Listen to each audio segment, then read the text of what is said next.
ప్రభుత్వానికి వ్యతిరేకంగా మాట్లాడకుండా చేయడం, ఆ రకంగా శాసన మండలి యొక్క ప్రాధాన్యత తగ్గించేటువంటి ప్రయత్నం ఆ రోజు ప్రభుత్వం చేసింది.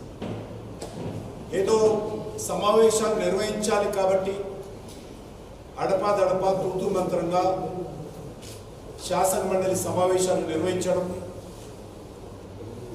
మనం చూస్తూనే ఉన్నాం. గతంలో టీచర్స్ కాన్స్టిట్యున్సీ ఎమ్మెల్సీలు అంటే, గ్రాడ్యుయేట్స్ కాన్స్టిట్యున్సీ ఎమ్మెల్సీలు అంటే ప్రభుత్వానికి హడలు ఉండేది. ప్రభుత్వాన్ని చీల్చి చెండాడే వాళ్ళు శాసన మండలిలో ప్రభుత్వ వైఫల్యాలను ఎండగట్టేటువంటి వాళ్ళు, ఉపాధ్యాయుల సమస్యలపైన పోరాటం చేస్తూ ఉపాధ్యాయులందరూ కూడా అండగా ఉన్నటువంటి పరిస్థితి ఉండేది. దురదృష్టవశాత్తు ఇటీవల కాలంలో ఆ యొక్క శాసన మండలి ప్రాధాన్యత తగ్గింది. పాలక పార్టీలకు సలాములు కొట్టేటువంటి వాళ్ళు, పాలక పార్టీలకు అండగా ఉండేటువంటి వాళ్ళు ఈరోజు శాసన మండలికి గెలవడం కారణంగా మరి పరిస్థితి ఏర్పడింది. అందుకే భారతీయ జనతా పార్టీ ఏ పార్టీ పోటీ చేయకపోయినా కూడా ఈరోజు భారతీయ జనతా పార్టీ 3 స్థానాలలో మేము అభ్యర్థులను రంగంలోకి దింపాము.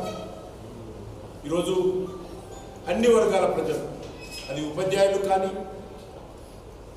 లేక సామాన్య ప్రజలు కానీ, రైతులు కానీ, రైతు కూలీలు కానీ, నిరుద్యోగ యువకులు కానీ, ఉద్యోగస్తులు కానీ, ఆ రకంగా యావత్ తెలంగాణ సమాజం అంతా కూడా ఈరోజు ఇప్పుడు రాష్ట్రంలో అధికారం ఉన్నటువంటి కాంగ్రెస్ పార్టీ వ్యతిరేకంగా గొంతెత్తుతున్న విషయం మనం చూస్తాం. టీఆర్ఎస్ పార్టీని గద్దరించడం కోసం 10 సంవత్సరాలు పట్టింది. ఎంతైతే 10 సంవత్సరాల్లో టీఆర్ఎస్ పార్టీ వ్యతిరేకత వచ్చిందో అంతకంటే ఎక్కువ వ్యతిరేకత ఈ యొక్క సంవత్సరంలో రాహుల్ గాంధీ నాయకత్వంలో కాంగ్రెస్ పార్టీ ఆధ్వర్యంలోని రేవంత్ రెడ్డి ప్రభుత్వం మూటగట్టుకుంది. తీవ్రమైనటువంటి వ్యతిరేకత ఈరోజు తెలంగాణ ప్రజల్లో ఉంది. అందుకే ఈరోజు శాసన మండలి ఎన్నికల్లో అన్ని వర్గాల ప్రజలు, ఉపాధ్యాయులు ఈరోజు భారతీయ జనతా పార్టీకి అండగా ముందుకు వస్తూ ఉన్నారు. అనేక ఉపాధ్యాయ సంఘాలు, అనేక ఉద్యోగస్తుల సంఘాలు, ముఖ్యంగా తెలంగాణ ఉద్యమంలో మరి పోరాటం చేసినటువంటి జేఏసీలోని అన్ని సంఘాలు కూడా మరి ముందుకు వచ్చి అండగా నిలబడతా ఉన్నాయి. జేఏసీలో పనిచేసినటువంటి సంఘాలు ఈరోజు ముందుకు వచ్చి అండగా నిలబడతా ఉన్నాయి. ముఖ్యంగా కాంగ్రెస్ పార్టీ ఎన్నికల ప్రచారంలో మొత్తం ఉద్యోగ ఖాళీలన్నీ భర్తీ చేస్తామని డేట్ల వారీగా, తేదీల వారీగా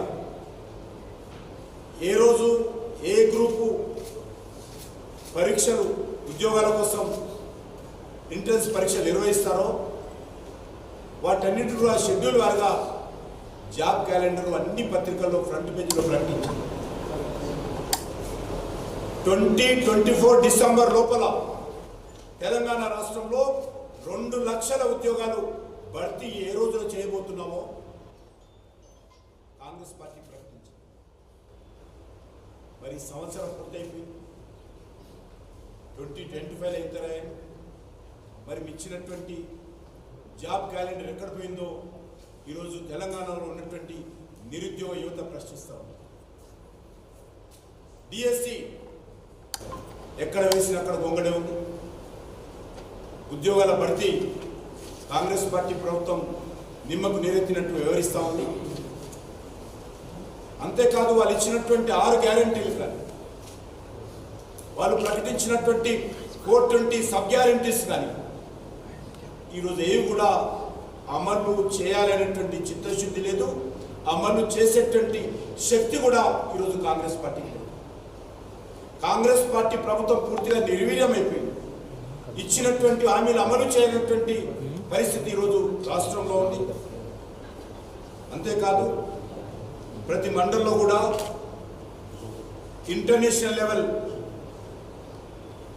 స్కూల్ ఏర్పాటు చేస్తాము 5 లక్షల రూపాయల విలువైనటువంటి విద్యా భరోసా కార్డు విద్యార్థులందరికీ ఇస్తామని చెప్పారు. అంతేకాకుండా ఎడ్యుకేషన్ సెక్టార్కు బడ్జెట్ డబల్ చేస్తారు.